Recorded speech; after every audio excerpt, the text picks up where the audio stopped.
Cool. So my name is Becky Kovach. Thank you all for coming.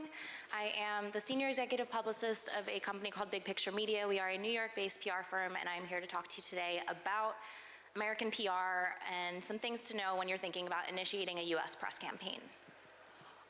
So for those of you who haven't worked with a publicist before, just a little background on my role and what I do. I act as the liaison between artists and press. So I work with all members of my artist team to help that artist tell their story and promote whatever it is they have coming up. I utilize pitches and press releases and other materials to garner coverage around new releases, shows, festival dates, and just about anything you can think of. So for the first thing that you want to think about when it comes to US press is just when are you ready to initiate a campaign? And a lot of questions that I get asked from international artists is how do I know when I'm ready? So for the first thing that I always tell people is that you should start by growing your local audience. So play as many shows in your area as you can, go to as many shows as you can, connect with other artists in your scene. And also super important, just connect with the promoter in your scene so that when bands come through on tour and are looking for a local opener, you are kind of the first person that comes to mind for that promoter.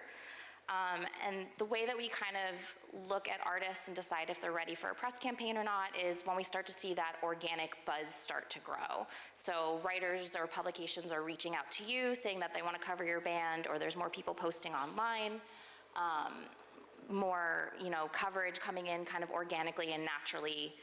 So when you kind of get to that point where things are starting to kind of build and the momentum is growing on its own, that's when you know it's time to bring in a publicist.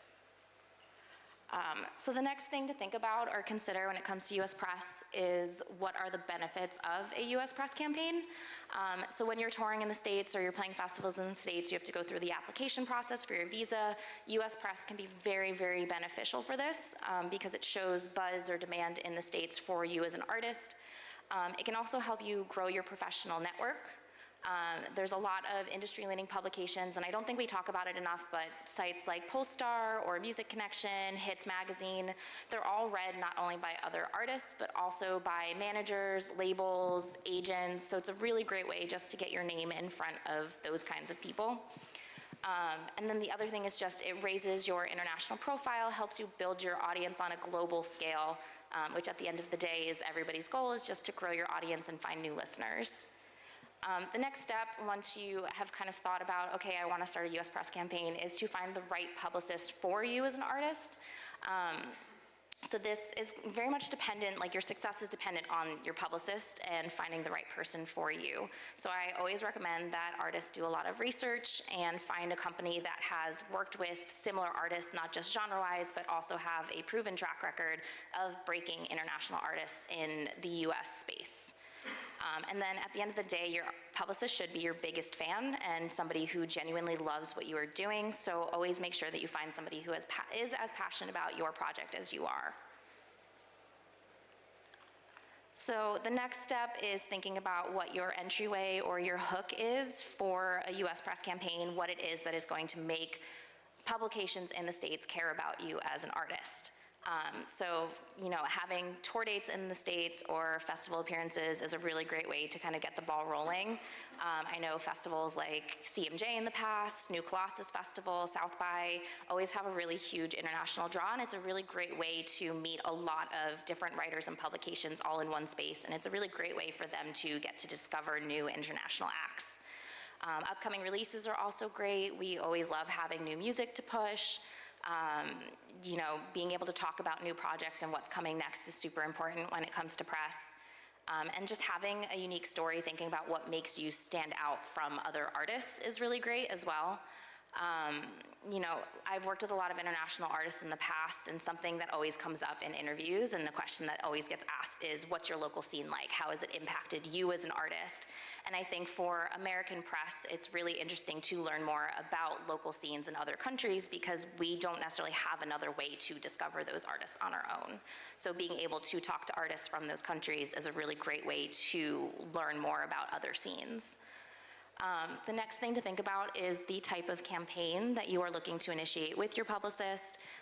This could be for new music, it could be for tours or festivals, and the type of campaign will really affect the length of your campaign, who we're pitching, what we're pitching, Regardless of the type of campaign, lead time is always key, so always start those conversations with publicists as early as possible, especially when you are looking to break into a new area, just because it can take a little bit more lead time to get an artist in front of a writer and have them actually click play on a song or, check out a video because they've never heard of you before. The type of campaign affects the length of your campaign, who you're pitching, what you're pitching. So for new music, we're often pitching reviews, interviews, in-depth features. New music roundups have also become very popular. And for that kind of stuff, our pitch will often utilize, a list of recommended if you like artists that are similar, but maybe a little bit more recognizable to that particular writer to help them get a feel for what you will sound like. Being able to talk about an artist's inspiration is also super helpful. It helps writers connect with your music on a more personal level. And then for shows, we are often pitching for previews, for on-site coverage like reviews and photos. And for that, being able to talk to past touring experience, other artists you've played shows with in the past is super helpful, or even being able to share a live video that can kind of convey the energy of your live performance to writers and get them excited about coming out to see you. So another thing to keep in mind with US press is that no matter what, press is always a building game, but this is especially true when you're trying to break into a new territory. It can take a lot of time, especially, like I said, because these writers might not be as familiar with you as an artist or your band. So it can take a little bit of time and finesse and follow-ups before we actually get somebody to click on something and give it a chance, even if we do our research and know for a fact that this writer will love your band if they just listen to it. Every piece of press helps, even smaller publications, and something that I always tell my artists is that the writers who are writing for smaller blogs and websites now are the ones that will be writing for Billboard and Rolling Stone and Pitchfork tomorrow, so starting to develop those relationships will be really helpful in the long run as they grow and as you grow. And the goal is just to create buzz and longevity and build a strong foundation and relationships with these publications and these writers so that as time goes on, they will continue to come back to you as an artist or you as a band and want to cover more of what you're doing in the future. Something that is super helpful in that is social media.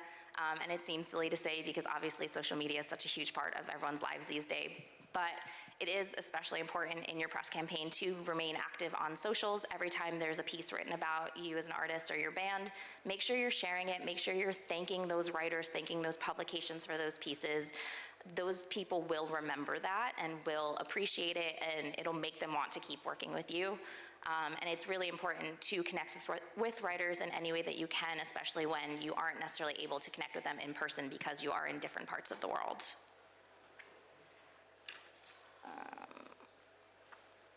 So the next thing to think about, and the next thing that you should really kind of dive deep into before a US press campaign, is just the media landscape in the States is very different, I think, than anywhere else in the world. And there's a lot of different ways that we kind of approach our press campaigns and our pitching and our targets for press.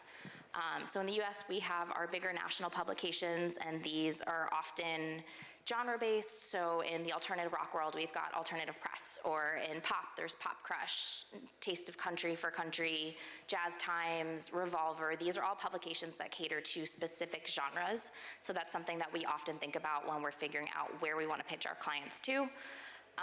There's also our national general music publications like your Billboards or your Rolling Stones, Spin, Stereogum, Consequence. These are sites that don't necessarily cater to one specific genre, but are more open to artists of all types and styles. And then with our press campaigns, we love to dive into more lifestyle leading angles with our artists. If our artists are into cooking or sports or cars or their pets even, we'll find publications that cater to those types of interests to help listeners connect with artists on a more personal level, because we find that that's really what starts to build a fan base and helps create lifelong fans out of casual listeners. We also really focus on regional publications as well, especially when artists are going on tour. So each major city in the US has its own top tier newspapers and websites that cover things on a more local scale. So usually there does need to be some sort of a local hook for that, whether it's an upcoming show or a festival or something along those lines. So when I have a band touring through Chicago, I know that Chicago Tribune is one of those publications that I can hit up for a preview or to have somebody come out on site. In Orlando, there's Orlando Weekly, we've got Los Angeles Weekly, Austin Chronicle, all of these bigger publications that, like I said, cater to their specific areas and look for a more local hook, but have a huge readership within their area. With region, we can also look at genres, and certain genres are tied to specific regions, which is really cool to think about sometimes. So if you're in Nashville, it is the home of country music, or New Orleans is huge for jazz. Atlanta has a big hip hop scene. So you as an artist can definitely think about that as well when you are thinking about the US and press and where your genre is most prevalent. And then I don't know if this is something that like people really think about, but with the US, there are all of these kind of cultural backgrounds. So in the New England area, there's a huge Scottish population. Like that's where a lot of Scottish people seem to have landed, and same thing with Irish. So if you're thinking about coming to the US, that's another thing that you can consider. And I think I actually just got ahead of myself, but the US is also huge, which seems silly to say, but I don't think a lot of people think about that. There's a lot of different time zones, and when you're working with the US publicist, you and your publicist might be working on very different schedules, so that is something to keep in mind because we are always actively communicating with our clients. You know, the East Coast of the States is 5 hours behind, so their day is just kind of getting started right now, and ours is already kind of halfway over. The West Coast is 3 hours behind that, and we've got Mountain and Central in between. So when you need things approved from your publicist or you're sharing assets and materials, that's something to keep in mind, that the window of time you're working simultaneously is a lot smaller than it would be if you're working with someone in the same time zone.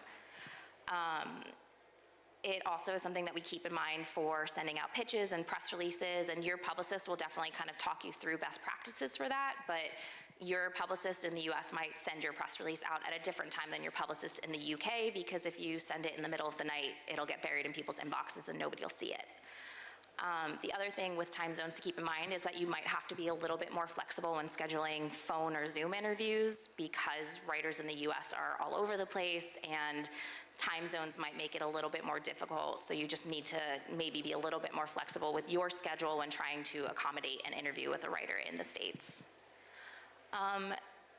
You also, in order to make the most out of your trip to the US, you can think about your genre when you're planning stops. Like I said, a lot of regions have very strong genre ties, so if there's a specific style of music that you play, look into those areas and figure out where your audience will be. Plan extra time in major cities, so New York and LA especially are huge hubs for the music industry in the US. And whenever we have bands on tour that are stopping through the US, stopping through New York and LA, we always try to plan in-person press opportunities for them. In New York, we have SiriusXM, we have Rolling Stone, we've got Cheddar and Barstool Sports. In LA, we've got Billboard, Setlist FM, and a ton of podcasts are based out there, and they all love to have bands come through their studios and do interviews. So we always try to plan for that when a band is touring through those areas. And then, like I said, the cultural communities, Scottish population is huge in Maine, Vermont, and New Hampshire. So New England might also be something to consider if you as a Scottish artist are going to the States.